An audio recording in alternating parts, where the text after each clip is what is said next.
Morning students. अब हम fourth question का लास्ट के 2 पार्ट्स करेंगे। इसमें एक राजमार्ग पर 2 स्थान ए और बी 100 किलोमीटर दूरी पर हैं। एक कार ए से दूसरी कार बी से एक ही समय चलना प्रारंभ करती है। अब ये है, मान लो ये ए स्थान हो गया, ये बी स्थान हो गया। इन दोनों के बीच की दूरी कितनी है? 100। अब यदि ये कारें भिन्न चालों से एक ही दिशा में चलती हैं, मतलब अगर एक कार इधर जा रही है यहाँ, तो दूसरी भी यहीं जाएगी, इसी साइड जाएगी, तो वे 5 घंटे पश्चात चलती है। तो समय कितना दे रखा है? 5 घंटे। यदि विपरीत दिशा में, जैसे ये बनाया दूसरा डायग्राम, ए और बी के बीच की दूरी कितनी है? 100। अगर एक इधर जा रही है तो दूसरी इधर जा रही है, ऐसे जा रही है विपरीत दिशा में, तो 1 घंटे पश्चात चलती हैं। कारों की चाल निकालनी है। पहली कार की चाल जो ए से चल रही है उसकी एक्स मान ली, या लिख सकते हो आप ए स्थान से चलने वाली कार की चाल एक्स, दूसरे की क्या मान ली? वाई। समय कितना है? 5 घंटे। अब दूरी का फॉर्मूला होता है ना, समय गुना चाल, तो समय चाल से गुना होके 5x होगी।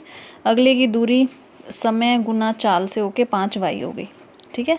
अब ये देखो, ये दोनों यहाँ पे आके मिलती हैं। ये कितनी दूरी तय कर रही है? 5x। बी वाली कितनी दूरी तय कर रही है? 5y।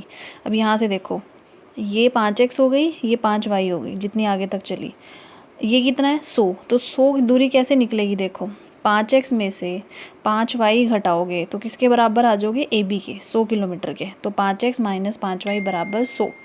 इसमें देखो, एक इधर से आ रही है, एक इधर से आ रही है। ये कितना कवर करा तुमने? x। ये कितना कवर करा? y। तो टोटल कितना हो गया? x plus y. ठीक है। तो x प्लस वाई किसके बराबर है? 100 के। तो यहाँ से हमारे पास आएगा 5x माइनस 5y बराबर 100। यहाँ जमा आएगा x जमा वाई बराबर 100। x जमा वाई माइनस 100 इधर आ जाएगा, इसका भी माइनस 100। ये 2 समीकरण बन के इनको हल करना है। ठीक है। अगले में देखो आप, ये आसान है बहुत। एक आयत का क्षेत्रफल है 9 वर्ग इकाई कम हो जाता है यदि उसकी लंबाई को कितना बढ़ा दूँ? 5 और चौड़ाई को 3। 5 इकाई कम कर दी जाती है और चौड़ाई 3 इकाई बढ़ा दी जाती है। फिर अगर लंबाई 3 इकाई चौड़ाई 2 इकाई बढ़ा दें तो क्षेत्रफल इतना बढ़ जाएगा। विमाएँ मतलब लंबाई चौड़ाई निकालनी है, तो पहले लंबाई मान लो x, चौड़ाई मान लो y। तो क्षेत्रफल होता है लंबाई गुना चौड़ाई, तो x y हो जाएगा वर्ग इकाई। अब जैसे जैसे दिया है यहाँ लिख लेना। पहले क्या दिया हुआ है आपको? क्षेत्रफल में से 9 इकाई कम, तो -9 बराबर। जब लंबाई में से कितना कम हो जाता है? 5, तो x में से 5 कम हो गया। चौड़ाई में बढ़ जाता है 3, तो +3 हो गया। करना वही है।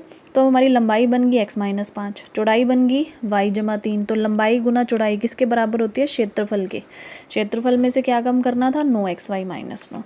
इसको कुछ नहीं करना, गुना करनी है सिंपल। x किससे गुना होगा? y से। फिर x किससे गुना होगा? 3 से। 5 किससे गुना होगा? y से। फिर 5 किससे गुना होगा? 3 से। 5 दिया 15।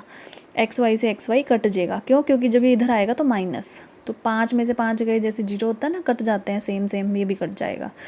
फिर यहाँ से हमारे पास बचा ये और 9 इधर आके जमा का हो गया, तो ये बच गई 3x माइनस 5y और उसके बाद -6 बराबर ये जो भी हमारी टर्म बन रही है 0। ठीक है। पहला समीकरण आ गया। अगला भी देखो, सेम आसान है। लंबाई में 3 जोड़ना है, x जमा 3। चौड़ाई में कितना बढ़ाना है? 2, y जमा 2। क्षेत्रफल में भी बढ़ाना ही है, बढ़ जाता है 67, तो x y जमा 67। सेम ऐसे ही इसको गुना करके हमारा दूसरा समीकरण बन गया 2x माइनस 3y जमा 3y माइनस 61 बराबर 0। तो इसको व्रज गुणन विधि से आपको हल करना है। ठीक है। Thank you.